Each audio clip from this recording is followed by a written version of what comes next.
when you're choosing between Interchange Plus and tier pricing, what you're really choosing between is. Okay, so I wanted to ask you the question about the what pricing type I can make more money being independent partner because I don't work at the bank anymore. Sure. Interchange or Tiered pricing.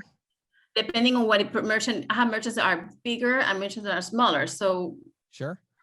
What's the best pricing to choose for those, Sure. for both? Great. Yeah, so it's a great question. A lot of newer agents and agents that are making that switch are trying to figure this out. So the first thing you got to understand is, now that you're independent, you have this payment processing business, and like every business, we have our revenue, we have our expenses, right? So the first thing you have to understand about choosing between these pricing structures is that the expenses are no different. Your expenses are no different. So in other words, you have your Schedule A cost that you got from your processor. Those Schedule A costs include, the interchange fees, right? So let's say we have a merchant, they process $10,000 a month in, processing volume. It's a pizza shop or whatever. Well, let's say that their interchange cost is like 2%. Okay. Mm-hmm. Well, that's a $200 cost. You are going to have that $200 cost regardless of whether you do Interchange Plus, tiered pricing, flat rate, surcharging, cash discounting. It doesn't matter. You're going to have that same cost. Same thing with things like the card brand fees, the dues and assessments, or, you probably have some Schedule A costs of a per item cost and a, bin sponsorship or whatever. So the first thing to understand is, for cost, it doesn't matter at all which one you choose. All right. So then the only question becomes, which one am I going to get more revenue? Right. Well, the interesting thing there is, it actually is totally dependent on how you price it. So if I do Interchange Plus 90 basis points and a 25-cent transaction fee, I'm going to make a lot of revenue, right? Mm-hmm. If I do tiered pricing and I have a blended qualified rate of 1.49% and I have very low, mid, and non-qualified, then I'm actually going to bring in very low revenue, mm-hmm. right? Mm-hmm.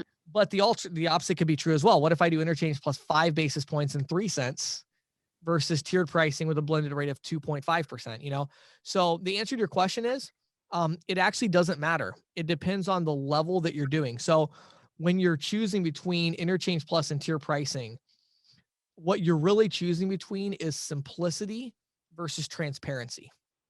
So simplicity versus transparency. So what you're going to find is, most of your larger merchant accounts, they're going to want Interchange Plus, not because it's cheaper, but because it's more transparent. The statement actually shows, here are the costs, here are the fees I'm charging you on top of the cost. So it's very clear how much money you're making. And that's what they like, because they want to know what's going on. They want the transparency. Mm. The smaller merchant, it's funny, like tiered pricing is becoming less popular because it's even simpler to go flat rate. Why give them 3 rates? Just give them 1. It's 2.95% or whatever. And because then it's the simplicity. The smaller merchant says, I don't want that complicated statement anymore. I don't want to see 50 different lines on the statement. I just want something really, really simple. So ultimately the question is, simplicity versus transparency, simplicity with tiered or flat rate, transparency with Interchange Plus. Then the other question then becomes, how do you price it? Right? Like, okay, so what pricing do you use? And this is one other one where there is a really big difference between the two. Interchange Plus pricing is a lot more complicated for the merchant, because when they get their statement, it's like all these things that are confusing to them. Yeah. But it's actually simpler for you, because exactly how much money you're going to make, right? You're going to pass through the cost and you're going to add X. Well, whatever X is, that's what you're going to make. When you're talking about tier pricing or flat rate, especially, now we got to be really careful that we understand what those underlying costs are. So let's use an example. I know agents that have sold a coffee shop on flat rate pricing at, say, 3.5%. So they said, 3.5% across the board. Well, they get their first residual statement and find out that they owe money. They didn't make money. They lost money on the account. They owe money back to the processor. And they're like, how is this possible? 3.5% seems like a good amount. Well, in that case, the coffee shop has that really small average ticket size. And there are certain per item costs that are going to be there. So if you have, the Durbin Amendment, if it's like a regulated debit, it's going to be 22 cents. plus there's going to be a couple cents for the card brand fees, plus there's going to be a 5-cent transaction fee or whatever. Well, all of a sudden you got 33 cents of cost and somebody might spend $2. Exactly. Well, now your cost is 15% on that transaction. You're charging 3.5. So what I would say is, the only place you got to be careful with these two is from your perspective. So the merchant, they're smaller, they probably want simplicity. If they're larger, they probably want transparency. So that's easy. For you though, making that decision, be careful. If the average ticket is like below $15, you got to start being pretty careful about doing flat rate or tiered pricing. You got to make sure you have some per item fees in there, because if you don't, that can really eat your lunch in a hurry if you're not very, very careful, or you're not running it through a tool, statement analysis tool or something to make sure you know what those costs are going to be. Yes, right. Yeah. What do you think? Any other questions on that one? Well, yeah, because I have a customer right now, for example, that his blended rate is 1.98. Okay. So I guess they're using a lot of debit card, you know what I'm saying? And So their blended rate 1.98%, that's the qualified. So for those of our viewers that may not know, the blended rate means we're talking about they have qualified credit cards and qualified check cards or debit cards, their signature debit. They're putting all that together. But then what's their mid-qualified and non-qualified? Do they have additional, is there like a bump there? Well, actually the rate is 1.45, 2.29, and 3.5. Those are the rates. Okay, sure. Yeah. So do they have a per item fee though on the blended qualified rate? They have two fees, 10 and 15. 10 and 15 cents. Mm-hmm. Yeah. So what they're doing there is they're using that, so they're charging 10 cents and 15 cents. So they're charging 25 cents on every one. Yeah. So confused.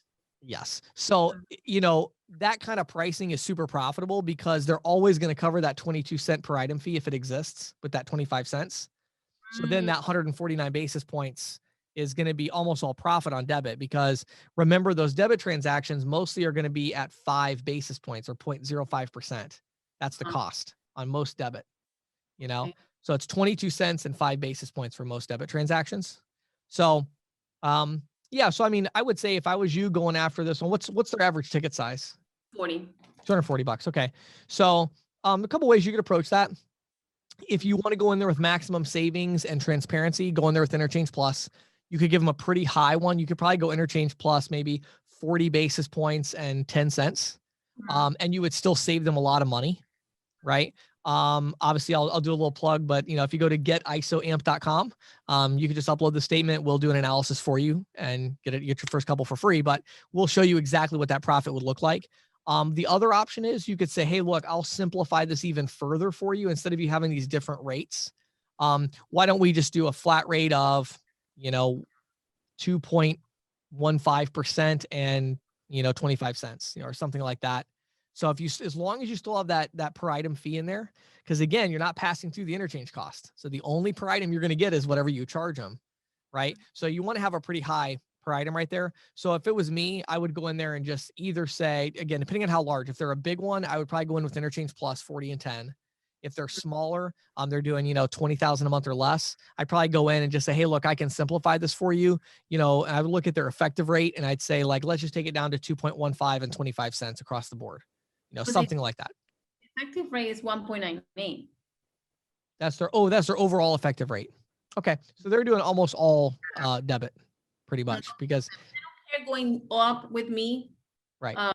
They said, we don't care. Like, they don't care about savings. I mean, they didn't say that, but like, I got that from them. You just got to get them matched up and you're good to go. The 2.15 and 25 cents, they cover the 22 cents, which they're going to use a lot because they have the debit. Right. And they cover with the rate. Okay. Yeah. So the only thing that scares me a little bit about going to flat rate on somebody like that is, keep in mind, the reason that the cost of running their transactions is so low is that whenever you have a transaction, so again, we have a $240 transaction. The cost for your cost is going to be 22 cents and 5 basis points if it's regulated debit, which it sounds like it is a lot of the time. Well, if you run the math on that, I don't know what that is, but it's like, 30 basis points of cost. I mean, it's very, very small. So the problem for you though is if you go in there and price some flat rate right now at, 1.98 or 2% or something and 25 cents, well, what if that month you're looking at was a fluke? What if the next month they start running a lot of rewards cards and corporate cards, and all of a sudden those are 2.5%, 3%? very quickly your profit margin starts to shrink. So, you know, given the fact that they're not concerned about price as much, they just want to go with you. Why not just match what they have? Yeah. Then if the debit is there, that pricing is going to change if the debit's not there. If they're running more of the rewards card, that's going to be mid and non-qualified. So now you're protected. Your margin's going to be protected in that case.